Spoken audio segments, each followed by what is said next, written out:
Let's talk about the Real Housewives of Orange County season 19 reunion looks.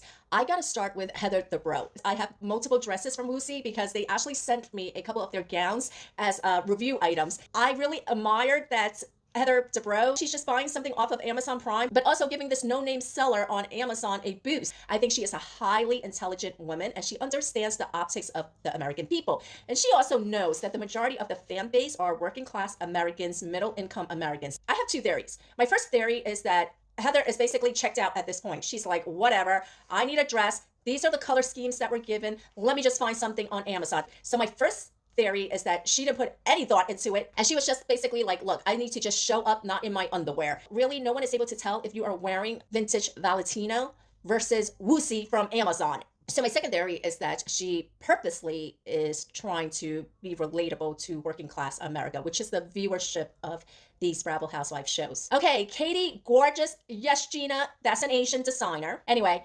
beautiful. Her dresses, her outfits, her styles, her fashion is always top tier. Moving on, Gina, I didn't like the dress. I didn't like the way it looked because the underwear was so distracting. So I didn't like that. It takes away from the dress just because you're focusing so much on her crotch area. The hair looks gorgeous. The makeup looks phenomenal. Jen, I don't know. Did Jen get her dress on Amazon too?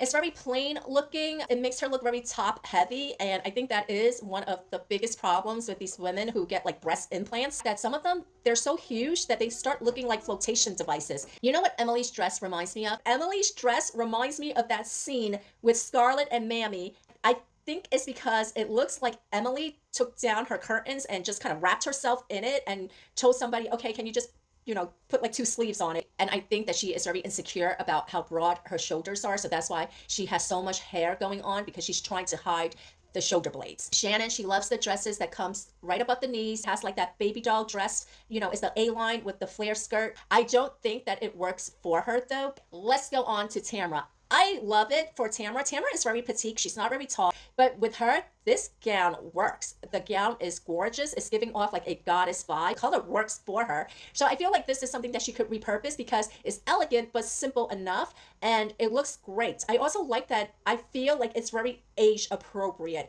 Let me start off with saying Gretchen is beautiful. She looks like a Barbie doll. When I see dresses like this that have like overexposure, I always think of like that red carpet event with Kanye and his wife Bianca when she basically was just naked and it was like, what? And I'm not really a fan of it because it looks like she took lingerie and then she just basically wrapped a curtain around the bottom of it. But let me know which one was your favorite, who slay and who flopped.